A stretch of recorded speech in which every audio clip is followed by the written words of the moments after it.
Hello students, आज के lecture में हम वाटरफॉल मॉडल के इम्प्रूवमेंट्स की बात करेंगे। Why there is a need of improvising the waterfall model.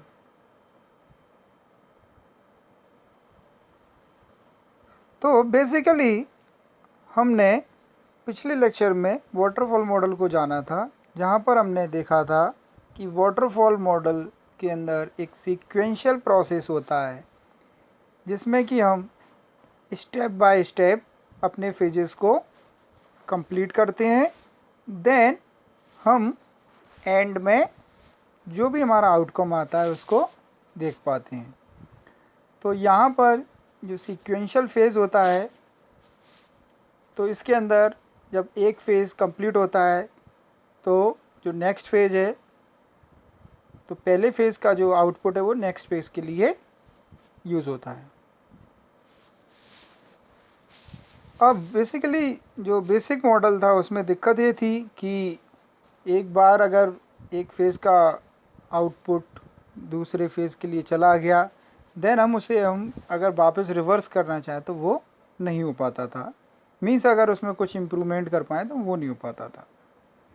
तो यहाँ पर हम देखेंगे कि किस तरीके से वाटरफॉल मॉडल था बेसिक, उसके अंदर कैसे हम उसको रीवर्क कर उसको इम्प्रोवाइज़ कर सकते हैं।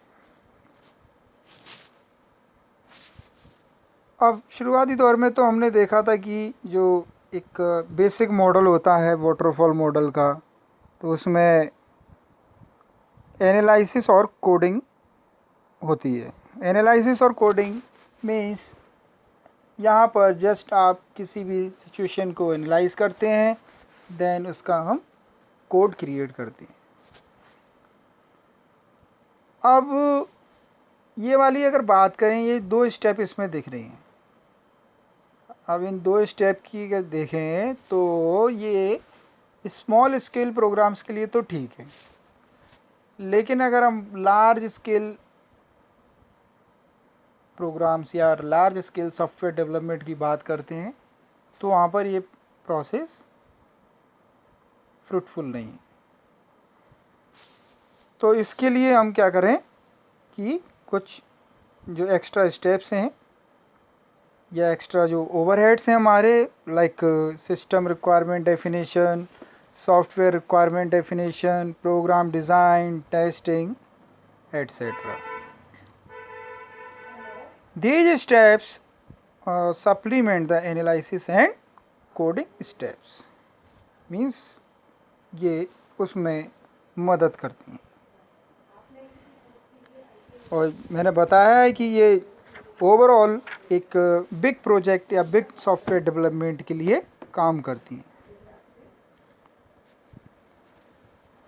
अब इनमें आप बेसिक जो मॉडल हमने देखा था वहाँ पर ऐसा कोई रिवर्स एरोज नहीं थे। यहाँ पर हम देख रहे हैं कि ये एरोज रिवर्स दिए हुए हैं और मीन्स यहाँ पर रीवर्क की गुंजाइश है। अब इस अप्रोच को फॉलो करने के लिए हमको यहाँ पर जो 5 नेसेसरी इम्प्रूवमेंट्स हैं वो हमको देखने होंगे। फॉर एग्ज़ाम्पल, आपकी complete program design before analysis and coding begin, maintain current and complete documentation, do the job twice if possible, plan, control and monitor testing, and the last one is involve the customer. अब basically ये improvements की हमें ज़रूरत क्यों पड़ी? मैंने आपको बताया ही कि जो बेसिक जो फ्रेमवर्क था वाटरफॉल मॉडल का, वो बहुत ही रिस्की था और कई सारे फेलियर्स को इनवाइट करता था। अब उसके अंदर हम देखते थे कि टेस्टिंग जो फेज है that occurs at the end of the development cycle, वो हम देखते थे कि सीधा एंड में हम कर पाते थे। और हम कई सारे ऐसे जो फेलियर्स को एक्सपीरियंस करते थे। अभी इस मॉडल में अगर इम्प्रूवाइजिंग मॉडल में अगर हम देखें, अगर कुछ चेंज अगर हम करके तो उनको जितनी भी जो रिस्क हैं हमको उनको पहले ही एंटिसिपेट कर कर उनको रिजॉल्व कर सकते हैं। और जो फाइनली जो हमारा जो फेल्योर जो एंड में हमको देखने को मिलता है उसको हम एक अर्ली फेज़ में डिटेक्ट कर कर उसको जज कर कर हम उसको सॉल्व कर सकते हैं या उसको रिजॉल्व कर सकते हैं। अब सबसे पहले हम जो इम्प्रूवमेंट्स की हम बात यहाँ कर रहे हैं तो उसमें सबसे पहले हम देखें complete program design before analysis and coding begin.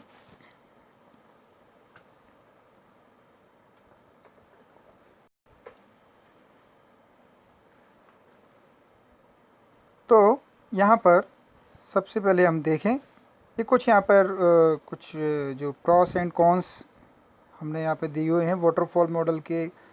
Basically जो बेसिक जो वाटरफॉल मॉडल था वो समझने में तो आसान है या उसका जो इम्प्लीमेंटेशन आसान है, वो रियल वर्ल्ड प्रॉब्लम को डील करने में फेल्योर हुआ।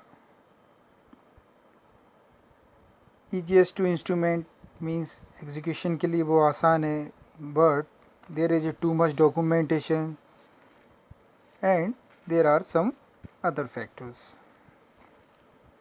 और भी जो प्रॉब्लम्स हैं, inflexible partitioning of the project into distinct stages, so this makes it difficult to respond to changing customer requirements. Therefore this model is only appropriate when the requirements are well understood. But अब यहाँ हम कुछ suggestions हैं जो उसके अंदर changes हैं तो उनको हम देखने वाले हैं।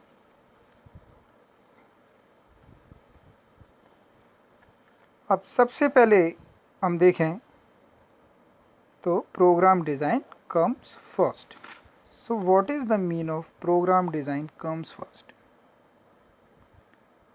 तो यहाँ पर जो बात करें तो the first step towards a fix is to insert a preliminary program design phase between the software requirement generation phase and the analysis phase. Diagram को फिर से देख लेते हैं।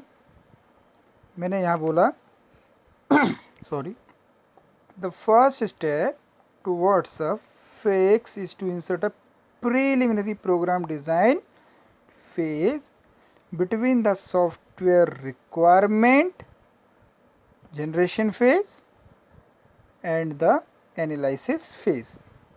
अब डायग्राम में आपको दिख रहा है कि program design phase analysis phase के बाद में है, बट मैं यहाँ कह रहा हूँ कि जो एक प्रीलिमिनरी या जो बेसिक या जो अर्ली जो प्रोग्राम डिज़ाइन जो हमारे पास आते हैं उनको हम सॉफ्टवेयर रिक्वायरमेंट फेज़ के जनरेशन के फेज़ और एनालिसिस फेज़ के बीच में रखें। तो इससे फ़ायदा क्या है? इससे फ़ायदा ये है कि the program designer assures that the software will not fail because of storage timing and data flux. For example, अगर हम एक बिल्डिंग कंस्ट्रक्शन की बात करें तो ओवरऑल अगर हम उसकी जो एक मॉडल जब हम तैयार करते हैं किसी भी बिल्डिंग का, तो अगर हम उसका पूरा मॉडल अगर तैयार करके और डायरेक्टली उसको हम इम्प्लीमेंट कर दें या कंस्ट्रक्शन के लिए और बाद में हमें पता लगे कि इसमें जो बिग फेल्यूर्स जो हमको देखने को मिले तो उससे हम बच सकते थे। तो इसलिए हम क्या करें कि पूरी की पूरी छोटे छोटे एनालिसिस हम करें, जितने भी उसमें इम्प्रूवमेंट की अगर उसकी रिक्वायरमेंट है देन हम छोटे छोटे एनालिसिस करें। छोटे छोटे एनालिसिस के साथ साथ हम उसकी रिक्वायरमेंट्स को भी यहाँ पर गैदर करते जाएं, या जो भी एनालिसिस जो फाइनली जो हमको मॉडल चाहिए तो हम एक छोटे छोटे एनालिसिस कर कर स्टेप बाय स्टेप एनालिसिस कर कर हम एक प्रॉपर मॉडल तैयार कर लें और उस प्रॉपर मॉडल के हिसाब से हम अपनी जो रिक्वायरमेंट है उसको फुल तैयार कर लें। मीन्स इससे क्या होगा कि एक बार अगर हमारी रिक्वायरमेंट फाइनली जो तैयार हो जाती है और हमको जब पता लग जाता है कि हमें ये इतना इतना काम करना है इस प्रोजेक्ट के अंदर, तो हमें इस बात का अंदाज़ लग जाता है कि कितने स्टोरेज हमको चाहिए, कितना हमें टाइम लगेगा और किस प्रकार से हम इस प्रोजेक्ट का इम्प्लीमेंटेशन करेंगे। देन हम इसको प्रिडिक्ट कर सकते हैं कि हमारा प्रोजेक्ट इतने समय में इतने कॉस्ट के साथ कंप्लीट हो जाएगा। अब मैंने यहाँ पे एक बात कही कि छोटे छोटे analysis means as analysis proceeds in the succeeding phase the program designer must impose on the analyst the storage, timing and operational constraints in such a way that he senses the consequences.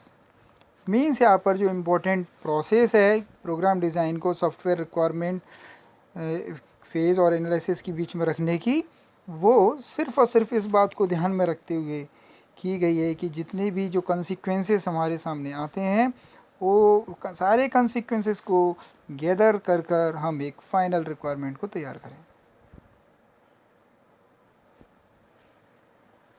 Beside the design process with program designers not analysis और programmers means जो design process है जो आपको start करनी है, तो begin the design process with program designers. Program designers के साथ हम अपनी डिज़ाइन प्रोसेस को स्टार्ट करें, ना कि एनालिस्ट और प्रोग्रामर्स के साथ।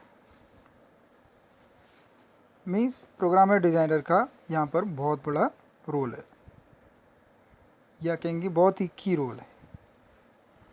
देन इस फेज़ में हम जो करते हैं designing, defining and allocating the data processing modes even at the risk of being wrong.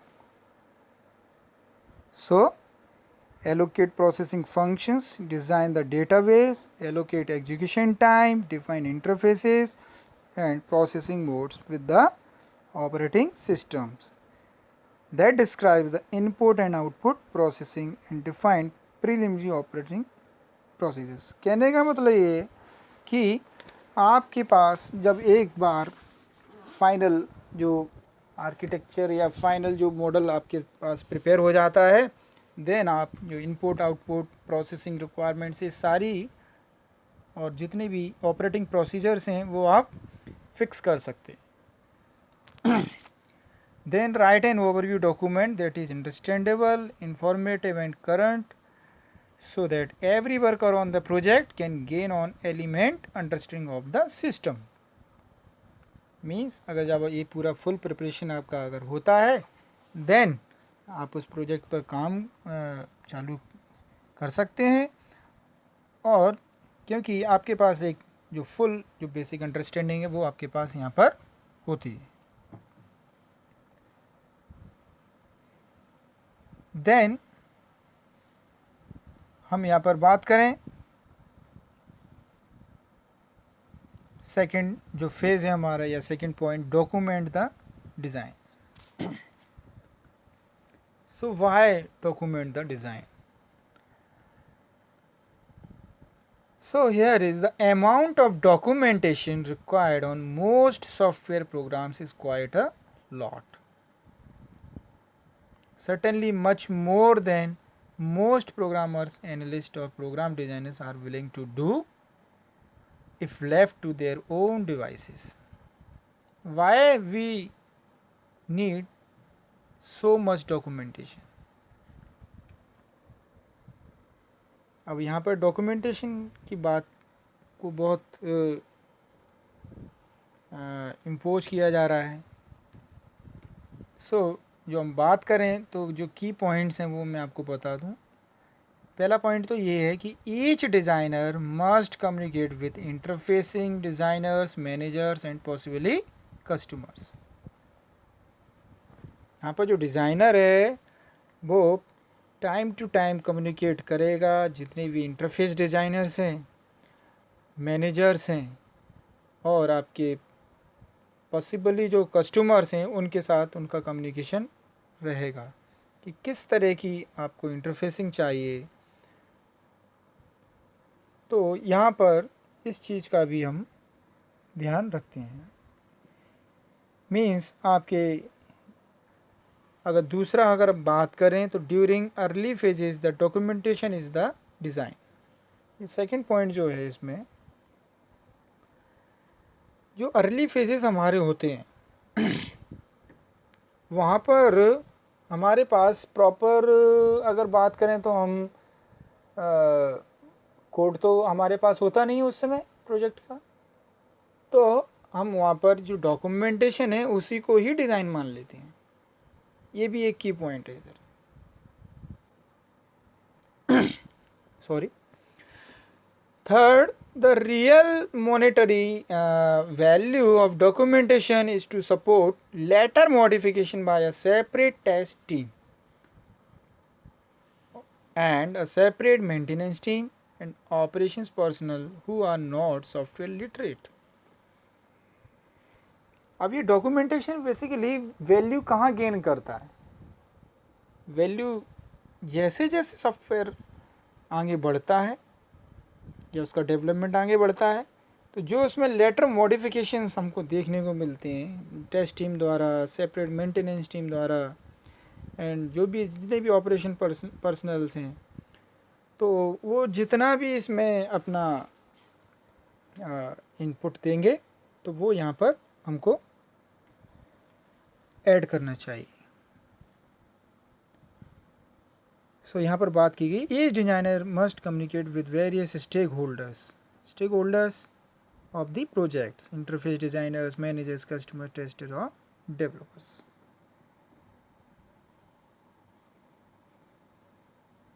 So if we ignore the technological inadequacies of the time frame in which the paper was written, the essence of this the document, the design message is still valid. Means एक project के लिए ये बहुत ही एक important कहना चाहिए aspect है कि किसी भी प्रोजेक्ट का एक पर्टिकुलर डॉक्यूमेंटेशन किया जाए।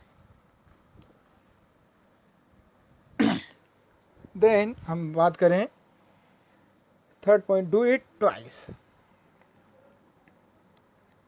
what is the mean do it twice? So if a computer program is being developed for the first time, then arrange matters so that version finally delivered to the customer for operational deployment is actually the second version insofar as critical design operations are concerned.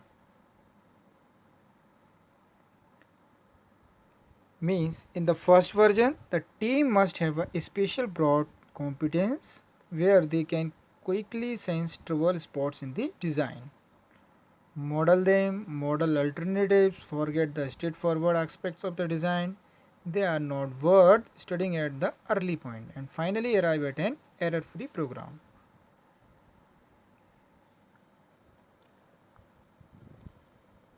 ये तो हमारे पास एक particular definition के तौर पे हमने देखा। अब हम देख लें इसमें वर्जन 1 और वर्जन 2। तो जो history argues that the delivered version is really version 2।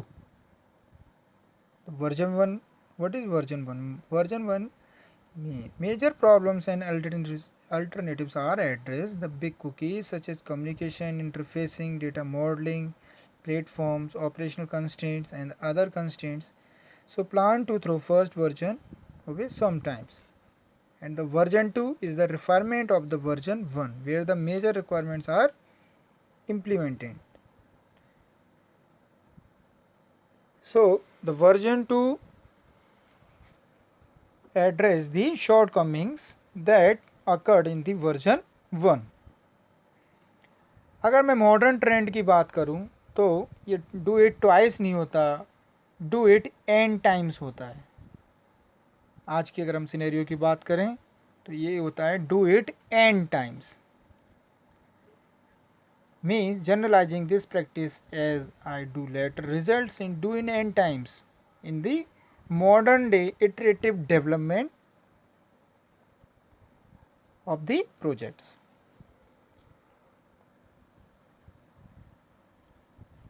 Then fourth point, plan, control and monitor testing. So without any question, the biggest user of the project resource is manpower, computing time, the management judgment is the test phase. Means एक बार आपका जो project बन गया, then अब उसके लिए जो सबसे जो क्रूशियल फेज़ होता है वो होता है उसका टेस्टिंग फेज़. देन इसके लिए हमें प्रॉपरली उसको एक प्लान तैयार करना चाहिए, उसकी एक कंट्रोलिंग एक अथॉरिटी होनी चाहिए, देन हम उस टेस्टिंग को मॉनिटर कर पाएँ. सो यहाँ पर इसको करने के लिए employ a non vested team of test specialist not responsible for original design. Means अलग से एक टेस्ट स्पेशलिस्ट का टीम आप क्रिएट करें जो इनको और जो कि ओरिजिनल डिज़ाइन को बिलोंग ना करते हों, एक अलग से हम टीम डिप्लॉय करें. Employ visual inspection to spot obvious errors, means code reviews, other technical reviews and interfaces. And test every logic path, means जितने भी जो लॉजिक्स उसके अंदर आपने इनपुट के तौर पर दिए हैं वो सारे लॉजिकों को एक बार अपने जो डेटा सेट्स के साथ उनको चेक करना चाहिए. And the employ final checkout on the target computer. So this is the fourth point. And the last one is involve the customers. So why we involve the customers? Because the product is finally delivered to the customer. So the time to time we should involve the customer for the their software changes as per the requirement of the customers. Because अगर हम आखिर में ही उस customer से हम एक बार उससे requirement ले लिए और हम आखिर में ही उससे बात करें तो, और अगर वो उसको वो प्रोडक्ट इसकी रिक्वायरमेंट पर सही साबित ना हो, तो इसके लिए हम इस प्रोसेस को हम यहाँ पर देखते हैं. That should involving the customers communications for the improving our product quality.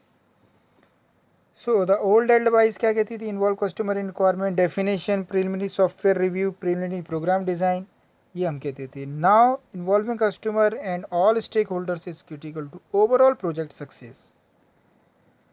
So demonstrate increment, solicit feedback, embrace cyclic change, cyclic and iterative and evolving software, address risk early.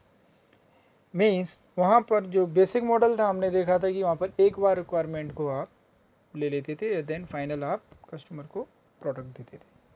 यहाँ पर हम देखें कि हम टाइम टू टाइम उससे उसके feedback लेते रहते हैं, देन उसके हिसाब से हम उसके जो चेंजेस हैं उनको यहाँ पर उसको हम चेंज टाइम टू टाइम हम करते हैं उसकी रिक्वायरमेंट के हिसाब से. देन अगर हम देखें तो यहाँ पर हम 5 पॉइंट जो हमने इम्प्रूवाइजिंग फॉर सॉफ्टवेयर वाटरफॉल मॉडल हमने यहाँ देखे. So this is the finally we complete our topic. Thank you.